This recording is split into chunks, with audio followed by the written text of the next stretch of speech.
So we're here at the world famous Hookah Hideaway, a lovely spot for many, a great spot for all. How does it feel to be here today?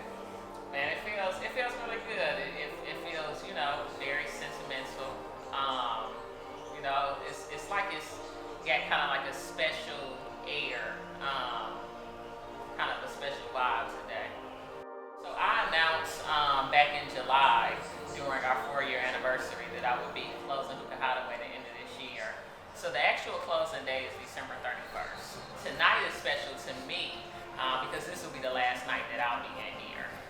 And I'm posting, I got all of my friends, close friends, all my supporters, a lot of people that have worked here, all of the general managers, everybody coming out so that we can shut this motherfucker down properly.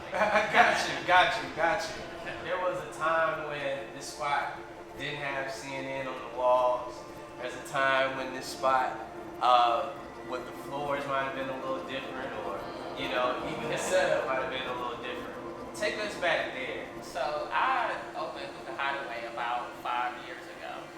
I had already had the idea, I would say, maybe about 4 months prior. I always wanted to get back into nightlife. I had started off promoting back in Nashville, and I opened up my first club when I was 24. It was called the G Spot. And I had went through a lot when that spot closed, and at first I was like, nah, I'm never gonna get back, into nightlife and all that stuff. And then I moved to Atlanta and just kind of started getting that itch, again. So I met a girl who had a salon right around the corner from here, and I was telling her, that I wanted to open up a hookah lounge in the area. And she was like, oh, okay. She was like, I think one of the spots right around the corner is open. She was like, I'll introduce you to the landlord. And so when they first brought me in, I was just like, man, this shit is small as hell. Like, what am I gonna do with that? You know what I'm saying? A part of me was just like, well, with it being that small, how can I fail? You know what I'm saying? The rent was only $656 a month. I never forget that shit. So the rent was $656 a month. It was just this little size. And so I was just like, shit, fuck it. If, they accept, and it was the first time that I was going to have a, because people have businesses and stuff like that, but to actually have a brick and mortar actual location, you know what I mean? So this was going to be the first situation that I had there. So I was just like, shit, I might as well start off small, see what I can do with it, and just gradually grow. It started off small. I had a few little tables and chairs in here, just did hookah. We didn't even have a real bar, man. The alcohol was just like sitting on the counter for real, you know what I mean? And I didn't hardly know anything about the business, you know what I'm saying? Like, I wasn't doing closing checkouts with the staff and all this stuff. Like, I really didn't, know much about owning a lounge or a restaurant or anything like that at all, you know what I'm saying? But what I did is I just lived up in here, you know what I'm saying? I stayed in here, and that was how I learned, through experience, you know what I mean? I made hookahs. If employees didn't come to work, I served tables, you know what I mean? I made drinks. I learned how to make mojitos, margaritas, you know what I'm saying? All of that stuff. And so I would say that was probably the first 5 or 6 months of the business for me, you know what I'm saying? People were coming and stuff like that, and they were enjoying it, and so we started putting like a few tables and chairs outside. So we had the little patio going on, and that was cool. And I would say maybe about 6 months after we had opened, so the landlord, she had kept this other side. It was supposed to be for her grandson. He was going to sell hookah supplies, but come to find out he was only 16. It was like, some rich nigga shit. But anyway, she realized that wasn't going to work out, and so she gave me the first right to refusal on that space. Okay. Meaning, she came to me first and said, hey, well, since you already have a business right next door, do you want that space?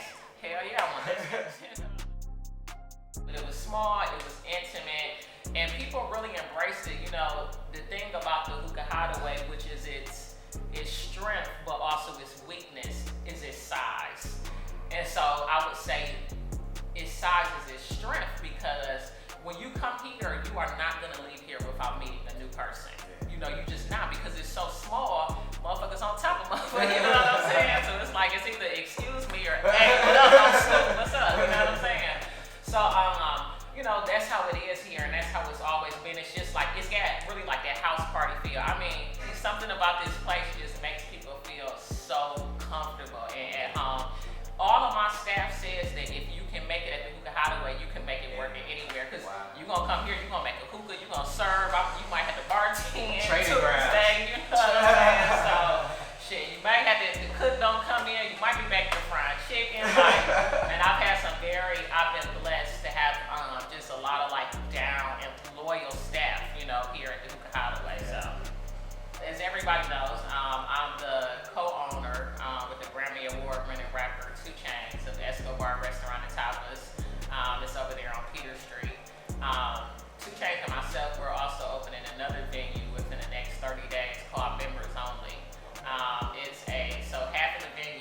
restaurant during the day and lounge at night. I also have an app called Girl Talk, a dating app for women to be able to meet other women. We've got over 10,000 downloads, and we're in the iTunes store. So next year, we really want to focus on getting funding and really taking that app to the next level. I put that app out in May, but I've been working on it for 3 years. So, that's another baby of mine that I'm ready to birth into infancy. So, so those are some of the projects that I have going on, as well as my salon suite and salon. It sits right on top of members only, and it's called Remedy. So over at Remedy, we've got 15 salon suites. We've got an 8-chair salon in the back, as well as we offer massages, manicures, pedicures, and things of that nature. This year has been definitely a very unusual year for Hookah Hideaway, and just some of the things that have occurred outside of our control has definitely led, into one of the factors that I've decided to close, the location. One of the things is that just being over here, it's not the safest neighborhood. Once the weather started getting nice, everybody would be outside over here. It's Atlanta, good weather, more people than the city can afford to hold. Like, it was crazy, man. So, in order to kind of like combat that, the city started putting police officers in this area. But basically what they would do is just have a cop person right outside of my business with their lights on, and deterring people from coming to the business. So I think they probably felt like Hookah Hideaway was responsible for some of the things that was happening. It's like, no, these people are across the street. You know what I mean? Like, these people, these are not the same type of regular people that we have coming to into our establishment. You know what I'm saying? The people that are out there, we can't search all of those people. You know what I'm saying? Like, our security can only search the people that are coming into the Hookah Hideaway, or the ones that are on the patio, that we feel like will come into Hookah Hideaway at some point that night. You know what I mean? But we can't go across the street. They know everything, code, dope, and everything. You know what I'm saying? Literally on the steps of the church. You know what I mean? So then it got to the point that it was like people was outnumbering ours. You know what I'm saying? So, anyways, but how the police in the city decided to deal with that was not right to my business. It definitely had a huge financial effect on my business. First, they stopped letting us put the tables and chairs outside, which took away half of the income right there. So they wiped that out back in March. So just a couple months into the year. So that started happening. I was battling with the city about that. Then they started, putting the police cars, blocking off the street. They would block off Auburn Avenue and John Wesley Dobbs down here so that nobody could really get to the Hookah Hideaway. You know what I mean? They even got to the point that I would come over here, they wouldn't let me come in. Everybody know I'm notorious for having this little parking spot right out here saved for me, whether I'm here or not. I don't care if I ain't been here 2 weeks. That parking spot has been saved. They wouldn't even let me come down here. They knew that I was the owner of the business. So it got to the point, where the city and the police, were really just harassing, the business. So my general manager, he actually got arrested, behind the Hookah Hideaway. There was just, several things that happened, which has actually led to me filing a lawsuit against the city of Atlanta and the police department. And that's actually, being reviewed for hopefully, a settlement for what I've lost from May up until now. You can imagine a business, that was grossing over $1 million.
just 4 walls, and growing it into blocks, buildings, things of that nature, apps. You know, so it says a lot about who you become as well, as a person and an entrepreneur.